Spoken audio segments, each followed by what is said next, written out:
Puji Tuhan, selamat sore Bapak Ibu Saudara sekalian jemaat yang dikasihi Tuhan. Senang berjumpa dengan Anda semua sore hari ini dan kita mau belajar mendengarkan dan kita mau merenungkan firman Tuhan sore hari ini supaya kita benar-benar sore hari ini mendapatkan berkat kekuatan dari setiap firman Tuhan yang kita dengar. Sebelum kita mendengarkan firman Tuhan, mari sama-sama kita berdoa. Bapa di surga, kami bersyukur dan berterima kasih sore hari ini Tuhan memberkati kehidupan kami dengan kekuatan kesehatan yang Tuhan sudah berikan dalam hidup kami.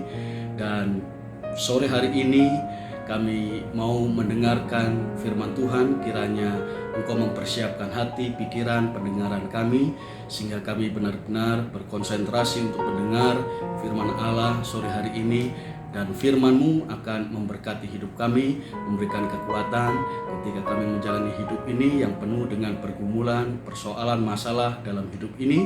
Tetapi kami percaya firman-Mu sumber kekuatan kami, dan kami dapat mengatasi setiap pergumulan hidup ini bersama dengan kekuatan dari Tuhan melalui firman Tuhan yang kami dengar sore hari ini. Terima kasih, kami mempersiapkan hati dan hidup pendengaran seluruh hidup kami untuk mendengarkan firman Tuhan. Dalam nama Yesus, haleluya. Amin. Bapak Ibu Saudara sekalian, sore hari ini saya ingin membagikan firman Tuhan. Temanya adalah penderitaan yang menghasilkan keselamatan. Nah, Bapak Ibu Saudara sekalian, setiap manusia pasti mengalami pergumulan, persoalan, bahkan mungkin mengalami penderitaan. Tetapi Bapak Ibu Saudara sekalian, kita mau belajar sore hari ini dari kehidupan Tuhan Yesus sendiri.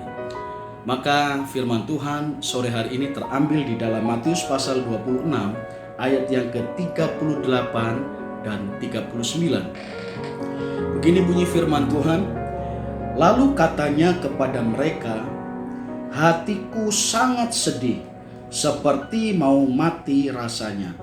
Tinggallah di sini dan berjaga-jagalah dengan aku. Maka ia maju sedikit, lalu sujud dan berdoa katanya, ya Bapakku, jikalau sekiranya mungkin, biarlah cawan ini lalu daripadaku. Tetapi janganlah seperti yang ku kehendaki, melainkan seperti yang Engkau kehendaki. Bapak Ibu Saudara sekalian, kita melihat di dalam ayat yang ke-38, Tuhan Yesus pernah mengalami kesedihan yang luar biasa. Hatinya sedih luar biasa karena dia sebentar lagi akan menghadapi maut, kematian. Dia akan mati disalib di kayu salib. Nah, Tuhan Yesus berinkarnasi sebagai manusia yang 100% manusia. Dia juga mengalami kesedihan seperti yang kita alami. Dia terlebih dahulu mengalami penderitaan di dalam kehidupannya. Saya pun mengalami penderitaan, saudara pun mengalami penderitaan, pergumulan, persoalan. Tetapi penderitaan yang dialami oleh Tuhan Yesus adalah penderitaan yang kalau boleh saya katakan adalah penderitaan yang paling maksimal dalam kehidupan manusia. Dia harus mati menebus dosa saya dan saudara. Seharusnya saya dan saudara yang harus disalib karena saya dan saudara yang berdosa, yang melakukan kesalahan dosa. Tetapi Tuhan Yesus pribadi yang tidak berdosa dijadikan berdosa. Pribadi yang tidak bersalah dipersalahkan. Nah, di dalam ayat ini kita bisa melihat dalam sisi kemanusiaan Tuhan Yesus, dia berkata kepada murid-muridnya, hatiku sangat sedih, seperti mau mati rasanya. Bukan hanya mau mati rasanya saja, memang dia sebentar lagi dalam perjalanan menuju jalan salib, menuju jalan kematian untuk menebus dosa saya dan saudara. Dan dia meminta kepada murid-muridnya untuk berjaga-jaga dengan Tuhan Yesus. Dalam kehidupan saya dan saudara, kita pun membutuhkan orang-orang di sekeliling kita ketika kita menghadapi pergumulan, persoalan, penderitaan. Kita membutuhkan sebagai istri membutuhkan suami, suami membutuhkan istri, membutuhkan anak-anak ketika menghadapi pergumulan, supaya saling menjaga, memberikan support. Demikianlah dengan kehidupan Tuhan Yesus. Dia meminta murid-muridnya untuk bersama-sama dengan dia tinggal, memberikan dukungan di dalam doa. Tetapi yang menarik bagi saya adalah Tuhan Yesus mengajarkan sebuah prinsip spiritual dalam kehidupan saya dan saudara. Di dalam ayat yang ke-39, apa yang dilakukan Tuhan Yesus ketika dia menghadapi kepedihan hati yang sangat dalam, ketika dia menderita secara batinia, apa yang dia lakukan dijelaskan di dalam ayat yang ke-39. Nah, prinsip ini harus kita pegang dalam kehidupan saya dan saudara. Apa yang Tuhan Yesus lakukan?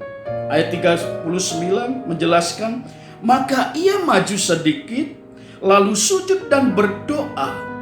Katanya, Ya Bapakku, jikalau sekiranya mungkin, biarlah cawan ini lalu daripadaku. Dia berdoa, dia meminta kepada Bapaknya, kalau boleh ya Bapa, cawan ini berlalu. Satu prinsip spiritual yang diajarkan dalam kehidupan kita adalah ketika saya dan saudara menghadapi pergumulan, persoalan, penderitaan sekalipun, kita harus memperbanyak doa kepada Tuhan. Itu yang dilakukan dan diajarkan lewat pengalaman kehidupan Tuhan Yesus ketika dia mengalami satu pergumulan persoalan yang begitu menekan hati dan batinnya, sehingga dia berkata, hatiku sangat sedih. Dan dia melakukan satu prinsip yang bukan hanya baik, tapi prinsip ini baik dan benar, yaitu dia datang kepada Bapaknya. Dan bagaimana cara Tuhan Yesus berdoa? Doa merupakan sebuah permohonan setiap orang percaya kepada Tuhan. Begitu juga yang dilakukan oleh Tuhan Yesus, dia memohon kepada Bapa di sorga. Apa yang dia mohonkan? Dia memohonkan, kalau boleh cawan ini berlalu daripadaku. Tetapi Tuhan Yesus mengajarkan doa yang harus kita juga belajar di dalam kehidupan iman kekristenan kita, cara berdoa Tuhan Yesus. Dia berkata, tetapi janganlah seperti yang ku kehendaki, melainkan seperti yang engkau kehendaki. Bukan seperti yang Tuhan Yesus kehendaki, tetapi biarlah kehendak Bapa yang terjadi dalam kehidupannya. Seringkali kita berdoa meminta supaya Tuhan menyetujui kehendak kita. Tuhan menyetujui keinginan kita. Tetapi Tuhan Yesus punya kerinduan, punya permohonan, punya keinginan. Kalau bisa cawan ini berlalu. Tetapi dia tidak menitik beratkan kepada permohonan, keinginan, kehendaknya. Tetapi dia tetap berfokus kepada kehendak Allah, bukan kehendak pribadinya.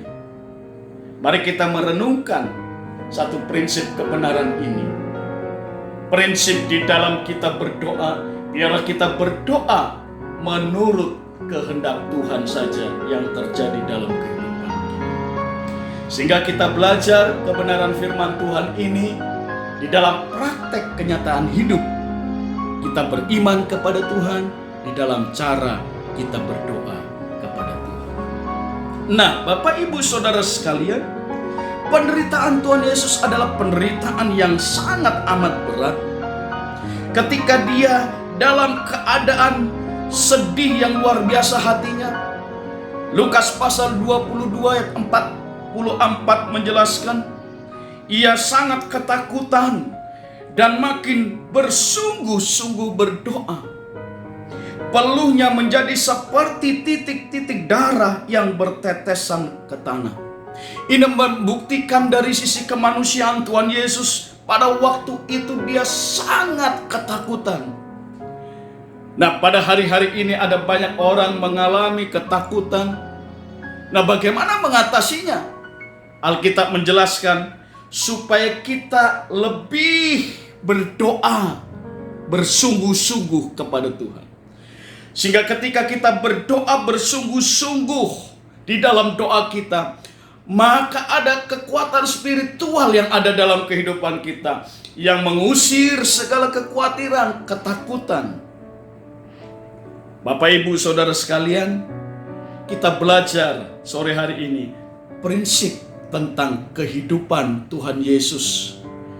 Ketika menghadapi kesulitan hidup, tekanan hidup, dia makin bersungguh-sungguh di dalam doanya.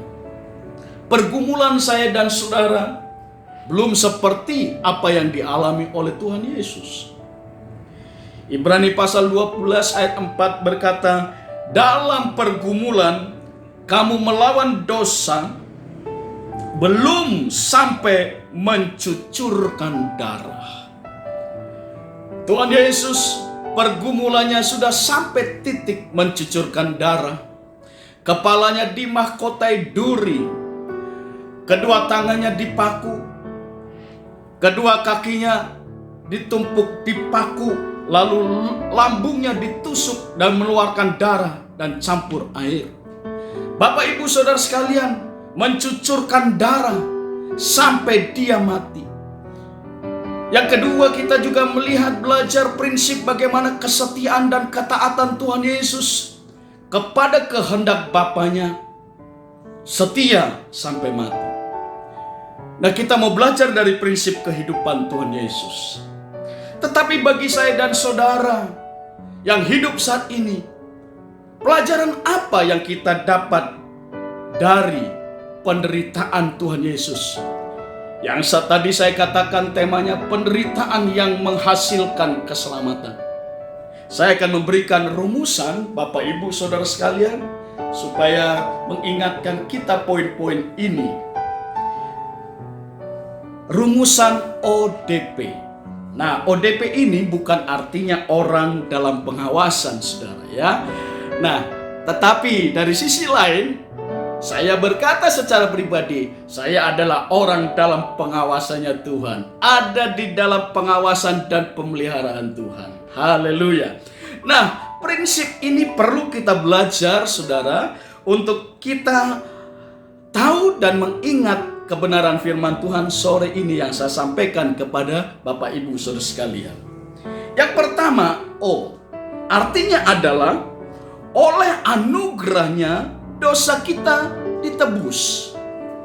Mari coba kita lihat di dalam Ibrani pasal 9 ayat 28. Demikian pula Kristus hanya satu kali saja mengorbankan dirinya untuk menanggung dosa banyak orang. Sesudah itu ia akan menyatakan dirinya sekali lagi tanpa menanggung dosa untuk menganugerahkan keselamatan kepada mereka yang menantikan dia. Nah, Bapak, Ibu, Saudara sekalian, Tuhan Yesus mati hanya satu kali saja. Ini berbicara pada tindakan kematiannya yang tidak mungkin berulang-ulang, saudara. Mati, bangkit, lalu mati, bangkit lagi. Tidak demikian. Tapi Tuhan Yesus hanya satu kali mati untuk menebus semua dosa orang-orang yang ada di dunia ini. Nah, ketika kita menerima penebusan Yesus di kayu salib, maka kita percaya dosa kita sudah ditebus. Waktu manusia jatuh di dalam dosa, manusia pertama Adam dan Hawa, karena ketidaktaatannya kepada firman Tuhan, Tuhan sudah memberikan firman supaya buah pengetahuan baik dan jahat tidak dimakan di tengah-tengah Taman Eden, dan semua apa yang ada di Taman Eden boleh Adam dan Hawa makan, kecuali satu buah pengetahuan baik dan jahat. Tetapi datanglah iblis yang menjelma menjadi ular, dan dia berkata, saudara, kalau kamu makan buah ini, maka kamu akan menjadi seperti Allah. Inilah cara kerja iblis yang memutarbalikkan kebenaran firman Tuhan.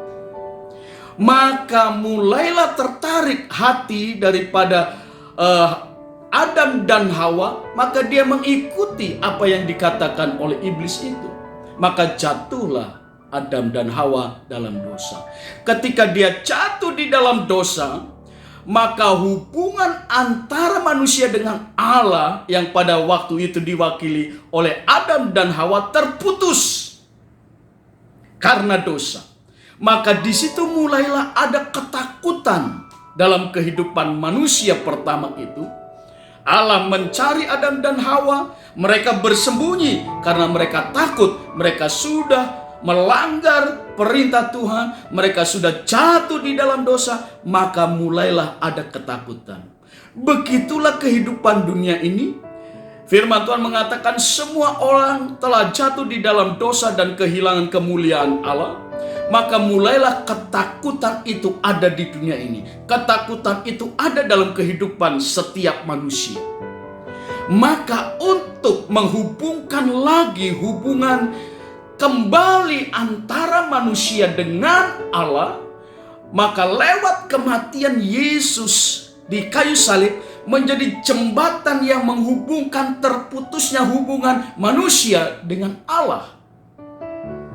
Dan Tuhan Yesus harus mati, tetapi kematiannya satu kali saja untuk menebus dosa semua manusia di dunia ini. Dan dia satu kali nanti akan datang tidak dalam kapasitas untuk menanggung dosa umat manusia lagi, tetapi dia datang untuk menjemput orang-orang percaya gereja Tuhan sebagai mempelai wanita Kristus. Dipersiapkan, dia akan dijemput dan dia akan mendapatkan bagian yang luar biasa, keselamatan dari Tuhan. Nah, dosa pada dasarnya bukan sesuatu yang bersifat pasif, seperti kelemahan, kesalahan, ketidaksempurnaan. Tetapi dosa merupakan satu permusuhan yang aktif terhadap Tuhan dan secara aktif melanggar hukum dan perintah Tuhan, sehingga menyebabkan kesalahan, kekeliruan, dan manusia jatuh di dalam dosa. Dosa adalah akibat dari manusia yang menggunakan kebebasannya dan menolak untuk tunduk kepada otoritas firman Tuhan, otoritas Allah yang memberikan perintah-perintahnya. Manusia diberikan apa yang disebut free will, kebebasan, hak kebebasan untuk memilih yang baik atau yang tidak baik. Pilihan ada dalam kehidupan manusia. Nah, waktu itu Adam dan Hawa, dia menggunakan kebebasannya, tetapi sayang dia memilih untuk mendengarkan suara iblis. Akhirnya dia jatuh di dalam dosa. Maka manusia yang berdosa perlu ditebus. Ya, maka Yesus harus mati untuk menebus dosa saya dan saudara. Tidak mungkin orang yang berdosa menebus dirinya sendiri yang berdosa. Harus ada orang yang benar menebus orang yang berdosa. Seperti tadi saya katakan, Yesus orang yang benar, dipersalahkan, dijadikan tidak benar, dijadikan berdosa. Bapak Ibu Saudara sekalian, Tuhan Yesus menebus dosa saya dan saudara adalah wujud dari bagaimana kasih-Nya yang luar biasa. Penebusan itu merupakan karya keselamatan yang Allah lakukan melalui kematian Yesus di kayu salib, mendamaikan dunia, mendamaikan keadaan manusia yang telah jatuh di dalam dosa dan diperdamaikan oleh kematian Yesus. Ada satu tokoh yang bernama John Jefferson Davis. Dalam bukunya Handbook of Basic Bible Text, Dia berkata begini, Bapak Ibu Saudara sekalian. Penebusan dosa berada di pusat iman Kristen.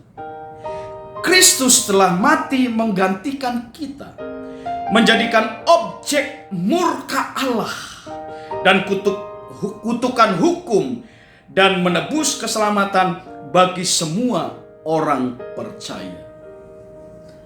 Kristus yang orang benar dijadikan tidak benar, dijadikan berdosa, dan sebagai objek murka Allah dan kutukan hukum karena dia dianggap berdosa.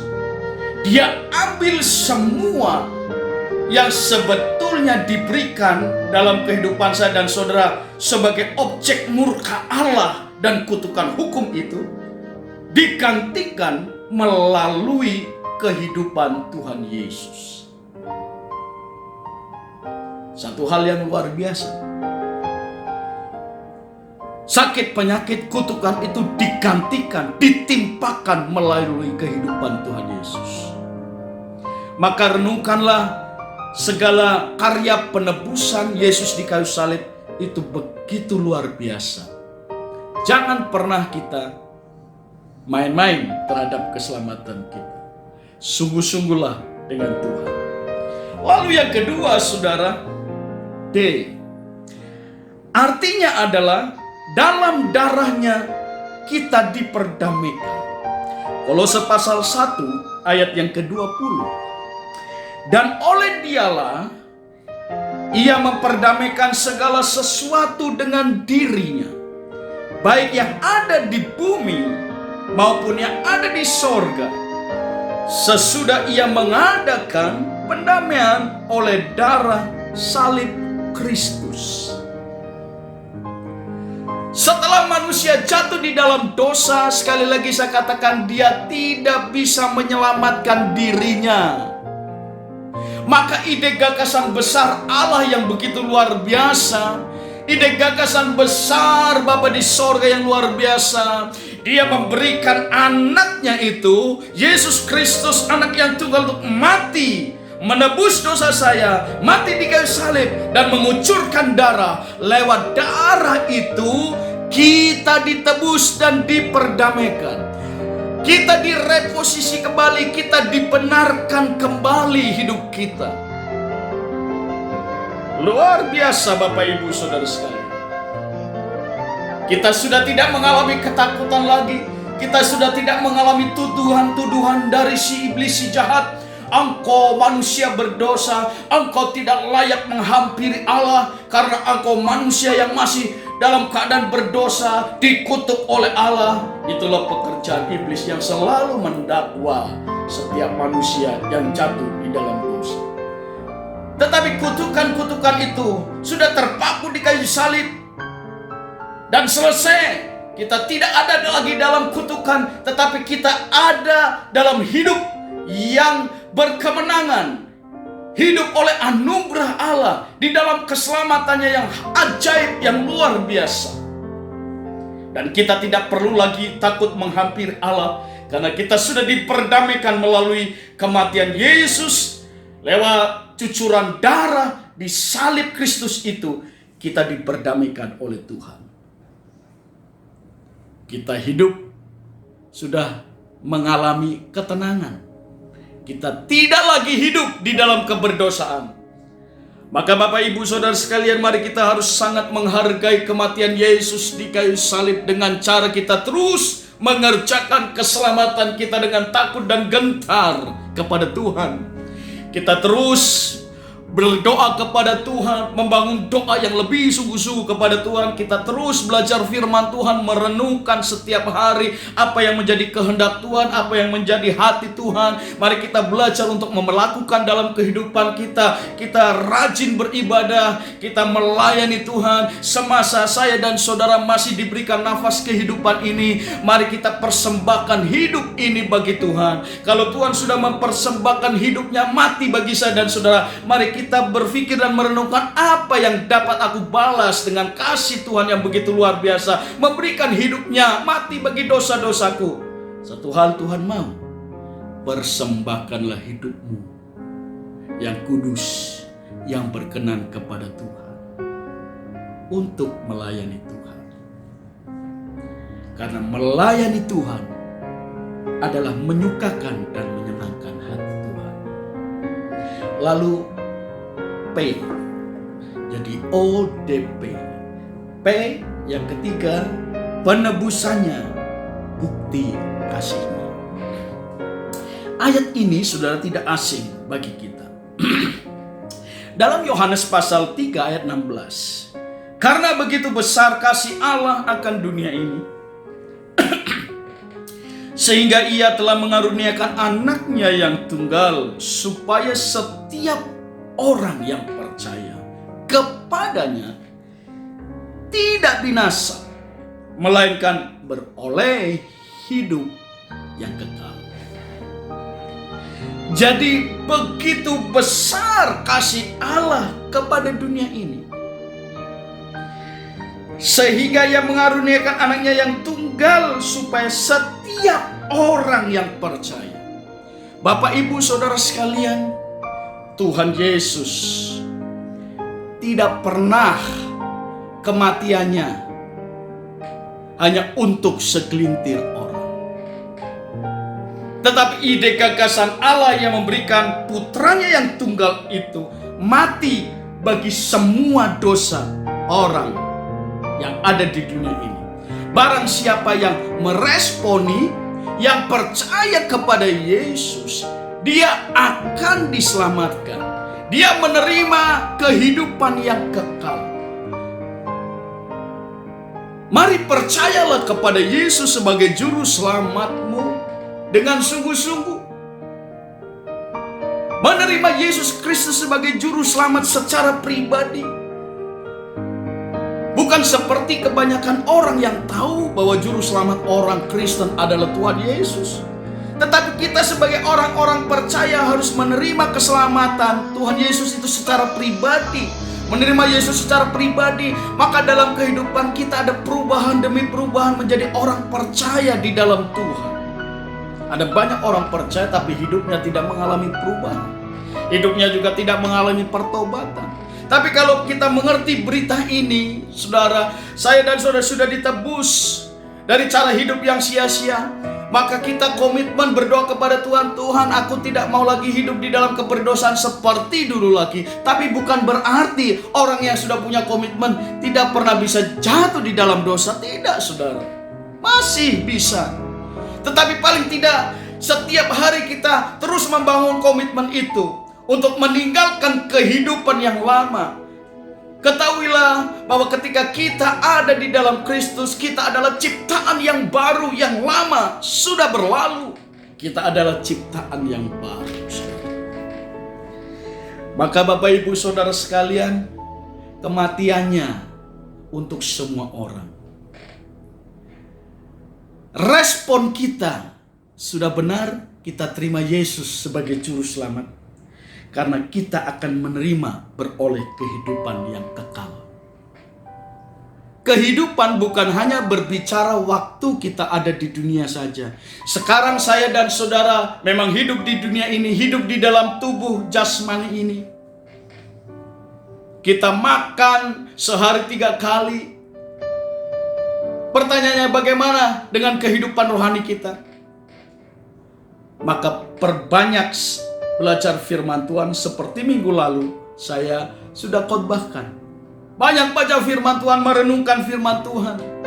Kehidupan adalah bukan hanya waktu di dunia saja. Setiap orang sudah ditakdirkan akan mati, saudara. Tetapi ada kehidupan setelah kematian yang diajarkan dalam keyakinan iman Kristen. Kita akan dibangkitkan. Yesus akan datang membangkitkan orang-orang yang mati terlebih dahulu untuk dibawa masuk pada kehidupan kekekalan. Bapak, Ibu, Saudara sekalian, selama kita ada di dunia ini, ada banyak pergumulan, persoalan yang membuat kita menangis, sedih. Tetapi hidup kekal dalam kerajaan surga tidak ada lagi kertak gigi, tangis, air mata. Yang ada adalah sukacita besar luar biasa. Bukti kasih Tuhan adalah bahwa Tuhan Yesus mau mati bagi saya dan saudara.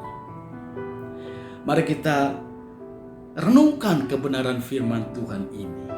Saya akhiri dengan satu tokoh yang berkata dalam bukunya, Louis Berkhof, dalam bukunya Summary of Christian Doctrine. Dia berkata, penebusan dosa merupakan rekonsiliasi antara Tuhan dan umat manusia, berakar di dalam kasih dan keadilan Allah. Kasih menawarkan jalan keluar bagi orang-orang berdosa, dan keadilan menuntut dipenuhinya prasyarat hukum. Bapak, Ibu, Saudara sekalian, tadi saya berkata bahwa kematian Yesus merupakan kasih Allah yang terbesar dalam kehidupan orang yang berdosa. Ketika dia menerima kematian Yesus, menerima Yesus sebagai juru selamanya, dia berkata, firman Tuhan berkata, dia akan beroleh kehidupan yang kekal. Dan yang kedua, kematian Yesus yang titik tolaknya karena mengasihi umat manusia yang berdosa, tapi juga ada unsur keadilan Allah. Jalan keluar bagi orang-orang berdosa adalah ditebus dengan kasih-Nya, Yesus mati. Lalu keadilan Allah, kita tidak bisa mendefinisikan keadilan Allah seperti definisi keadilan menurut ukuran manusia.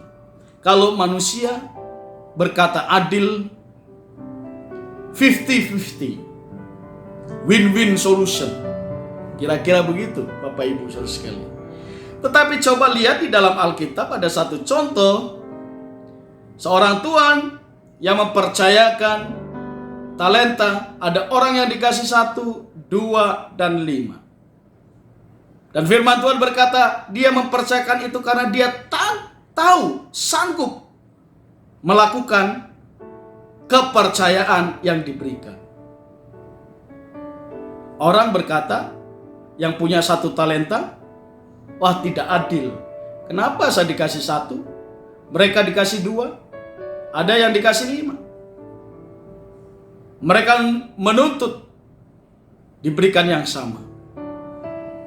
Kalau berbicara keadilan, saya akan berkata, gak adil bagi Tuhan Yesus.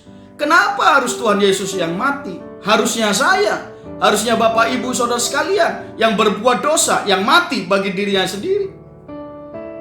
Kenapa Tuhan Yesus, orang yang benar, harus mati? Gak adil bagi Tuhan Yesus. Mari kita renungkan sisi kasih dan keadilan Tuhan. Ini yang Tuhan inginkan, bahwa kita juga harus hidup di dalam kasih dan keadilannya Allah. Bapak Ibu Saudara sekalian, prinsip kebenaran firman Tuhan sudah diberitakan sore ini. Rumusan ODP yang saya jelaskan, O yang pertama, oleh anugerahnya dosa kita ditebus. Lalu D, dalam darahnya kita diperdamaikan. P, penebusannya bukti kasihnya. Bapak Ibu Saudara sekalian, ketika kita mengingat 3 prinsip ini, jadikanlah 3 prinsip atau rumusan ini termeterai di dalam hati kita, maka kita tidak lagi main-main dengan keselamatan yang sudah dianugerahkan kepada kita. Kita mau melakukan keselamatan yang sudah dianugerahkan kepada kita dengan takut dan gentar kepada Tuhan.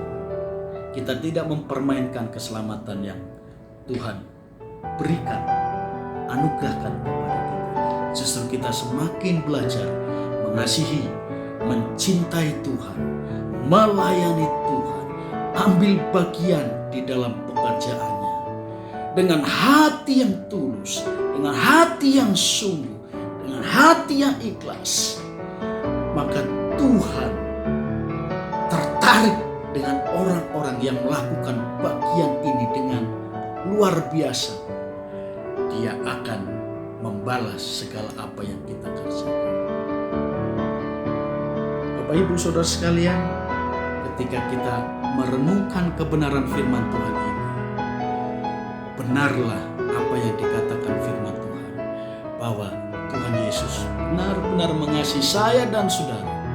Maka bahwa hidup kita lebih sungguh-sungguh mengikut Tuhan, mengiring Tuhan, melayani Tuhan dalam kehidupan kita.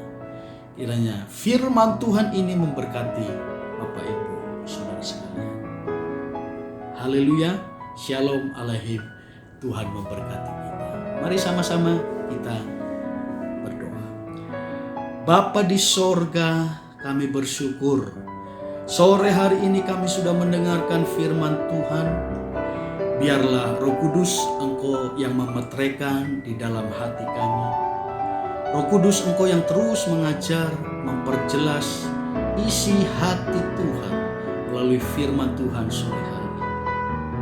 Bapa di surga, kami mau belajar menyerahkan hidup kami lebih sungguh di dalam tangan Tuhan. Kami mau mengiring Tuhan dengan kesungguhan hidup kami, dengan kesungguhan hati kami. Kami mau belajar melayani Tuhan, ambil bagian yang Tuhan percayakan dalam hidup kami, menurut talenta yang Tuhan sudah percayakan. Kami tidak berfokus kepada talenta orang lain yang mungkin Tuhan percayakan, seperti gambaran talenta ada yang dipercayakan 1, 2, dan 5. Tetapi kami mau berfokus kepada talenta yang Tuhan percayakan untuk kami kembangkan. Kami mau belajar hidup dalam prinsip kasih dan keadilan Allah, sehingga kami mengerti keadilan Allah itu bukan seperti keadilan definisi hidup kami sebagai manusia. Tetapi biarlah Tuhan terus membawa kesadaran kami penuh kepada firman Allah yang sore hari ini sudah diberitakan. Kami belajar menghargai anugerah Tuhan, keselamatan yang sudah Tuhan berikan. Kami mau melayani Tuhan dengan lebih sungguh dalam kehidupan ini, karena Engkau sudah memberikan contoh teladan melayani hidup kami sampai Engkau mati di kayu salib, mengikuti kehendak Bapanya. Engkau belajar berdoa menurut kehendak Bapa, bukan kehendak pribadi sendiri. Untuk itulah kami juga mau belajar bertumbuh di dalam cara doa kami. Kami berdoa bukan fokus kepada keinginan diri sendiri, tetapi kepada kerinduan, keinginan, dan kehendak Tuhan dalam hidup kami. Bawalah kami pada pengertian yang lebih dalam Roh Kudus. Pegang hidup kami, mampukan kami untuk kami melakukannya dalam kehidupan kami masing-masing. Terima kasih, hamba berdoa buat jemaat Tuhan. Berkatilah hidup jemaat-jemaat Tuhan dalam pergumulan yang sekarang ini. Tuhan yang tahu keadaan setiap jemaat Tuhan, berkatilah mereka. Kami berdoa juga Tuhan Yesus bagi jemaat Tuhan yang dalam keadaan sakit. Tuhan jamah di dalam nama Tuhan Yesus. Tuhan sembuhkan, Tuhan pulihkan seperti sedia kala. Terima kasih Bapa yang baik, Engkau Allah yang luar biasa. Kami terima firman Tuhan ini di dalam hati kami, dan mampukan kami untuk melakukan dalam kehidupan kami. Terima kasih Tuhan, kami sudah berdoa dan mengucap syukur dalam nama Yesus. Haleluya. Amin. Puji Tuhan, Tuhan memberkati Bapak Ibu Saudara sekalian. Haleluya.